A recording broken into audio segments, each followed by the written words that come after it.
A'udzubillahi minasyaitonirrajim. Bismillahirrahmanirrahim. Assalamualaikum warahmatullahi wabarakatuh. Assalamualaikum semuanya, saudaraku dimanapun berada, muslimin dan muslimat. Berjumpa kembali dengan saya Ahmad PSI Channel.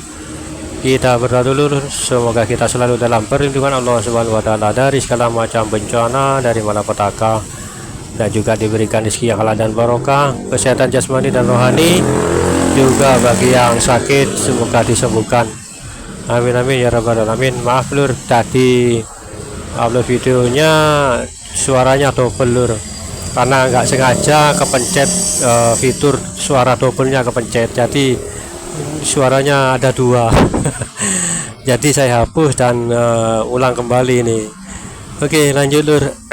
Tentang apa yang dimaksud dengan merangkak di atas salju, ya toh. Merangkak di atas salju itu adalah merangkak di atas salju kan sebelumnya kan sabda Rasulullah kan, hampirilah beliau walaupun merangkak di atas salju. Nah, merangkak di atas salju itu dalam pengertiannya adalah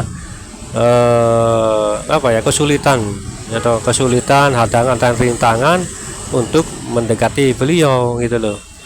Karena istilah salju itu kan di Nusantara kan nggak ada, ya toh, istilah salju itu. Jadi itu diumpamakan istilahnya seperti itu, tapi sesungguhnya itu walaupun banyak halangan dan rintangan untuk mendekati beliau, untuk menjadi pengikutnya atau apanya, ya kan, kita harus melalui sebuah halangan dan rintangan. Merangkak di atas salju kan, merangkak kan telapak tangan, ya toh. Rintangan kita, kesulitan kita itu akan insya Allah akan dihalangi oleh tangan-tangan mereka lur, tangan-tangan mereka yang tidak menyukai beliau dan pasukannya. Tangan-tangan mereka itu menghalang-halangi lah, ya toh. Kalau anu langkah kaki, yang walaupun merangkak dia kaki kan berarti kan kaki. Rintangan-rintangan itu mereka yang membuat rintangan kita agar langkah kaki kita ini terhenti seperti itu.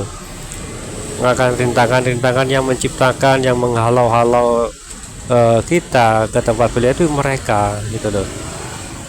Tahu sendiri kan apa yang saya maksud mereka. Nah, saya salah satu contoh garis besarnya mereka itu adalah orang-orang yang tidak menyukai Imam Mahdi atau Sadruddin dan juga para pengikutnya agar tidak bisa mendekati Sadruddin ini, seperti itu lho. Dengan jalan apapun mereka menghalang-halangi, dengan jalan apapun juga mereka merintangi kita ke tempat beliau, ya kan. Walaupun kita merangkak, tetaplah kita menuju ke tempat beliau, seperti itu lho pengertiannya, ya kan.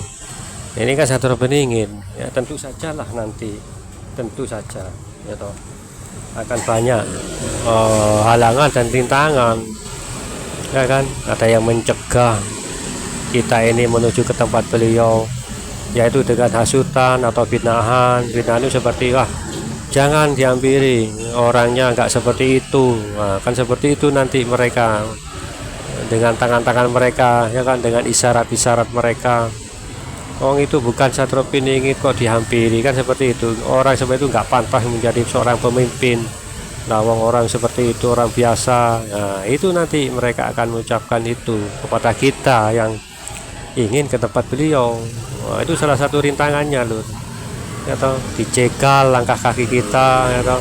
Dengan cara apapun mereka menjegal langkah kaki kita, atau ibaratnya ya sampai kita harus merangkak, kan seperti itu pengertiannya. Nggak semudah itulah, ya kan. Walaupun beliau ini sudah muncul, nggak semudah itu kita akan mendekati beliau.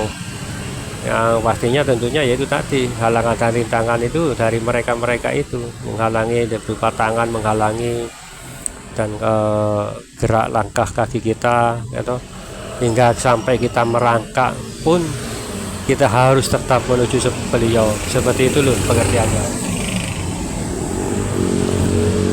Oke, santai-santai dulu lur sambil melihat pemandangan di depan. Ini juga tanda-tandanya apa yang disampaikan Rasulullah kan sudah lama terjadi, atau orang-orang juga nggak mempercayai, tapi ini kan sudah terjadi sudah lama. Apa itu? Tanah Arab sudah mulai subur, tumbuh subur seperti itu.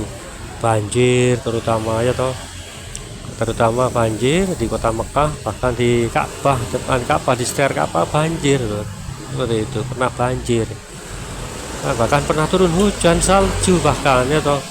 Itu salah satu tandanya. Bahkan juga kurma di Baizan kalau nggak salah sudah nggak tumbuh lagi, sudah lama, sekitar 4 tahunan lah sudah nggak tumbuh. Juga sekarang ini, saat ini Sungai Efrat, nah Sungai Efrat ini sudah mengering loh. Sudah mengering, hanya yang tampak itu adalah apa ya, genangan-genangan lah. Yang namanya genangan kan seperti telapak kaki kan, seperti itu. Nah itu tanda-tanda besarnya sudah muncul sebelum munculnya Dajjal dan Imam Mahdi ya toh, seperti itu.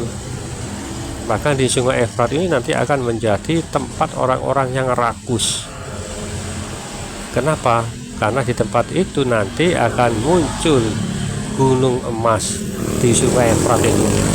Memang sekarang belum nampak, gunung emas itu belum nampak atau belum ada, tapi ini nanti akan ada suatu penyebab, atau penyebabnya apa? Insya Allah ini nanti ada salah satu mungkin gempa yang hebat terjadi di sana hingga keluar atau nampak gunung emas itu. Juga ya, salah satunya juga meteor yang jatuh dari atas hingga menghantam bumi, menghantam Efrat itu, sungai itu hingga terbelah atau hingga melubang. Nah berlubang, nah itu mungkin nampak. Nah semua negara akan mengutus pasukannya untuk menguasai gunung emas tersebut. Semua negara yang rakus, ya kan. Bahkan di antara mereka yang 100 orang dikirim oleh setiap negara itu, satu orang disisakan satu, disisakan yang apa, yang masih hidup itu satu. Dan mereka pun berdoa semoga salah satu orang yang hidup itu adalah saya, seperti itu. Itu akan menjadi rebutan, akan terjadi rebutan, bahkan peperangan ya toh. Bahkan yang 100 itu tinggal satu nantinya. Ini salah satu seperti itu loh, apa yang disampaikan Rasulullah. Ya kan, Palestina sudah hampir ya seperti itu, diratakan, atau Palestina diratakan dengan tanah hingga semua rata. Itu udah tempat penyambutan Dajjal. Mereka sudah mempersiapkan karpet merahnya, hampir sudah mereka persiapkan, istananya juga di bawah juga mulai dibersihkan seperti itu. Ini Dajjal ini gitu loh, ketangan Dajjal, dan otomatis juga akan munculnya Imam Mahdi ya toh. Seperti itu loh istilahnya. Ya, semoga kita selalu dalam perlindungan Allah Subhanahu wa taala. Karena ini nanti akan semakin berat lur langkah kita. Walaupun beliau muncul, kita memang harus memang kita bahagia, senang. Tapi tujuannya ke sana itu akan banyak rintangan dan halangan. Tapi tetap lur, kita tetap tekad yang kuat, semangat yang besar untuk menuju ke tempat beliau, walaupun halangan dan rintangan itu akan datang ya kan, datang menghampiri kita, menghalang-halangi kita, seperti itu. Bahkan saya yang bikin konten ini, saya merasakan ada yang melihat ada yang melihat loh, itu loh apa yang saya bicarakan itu, seperti itu. Ada yang melihat dan keluar, terus masuk, ada yang lagi masuk, ada yang keluar.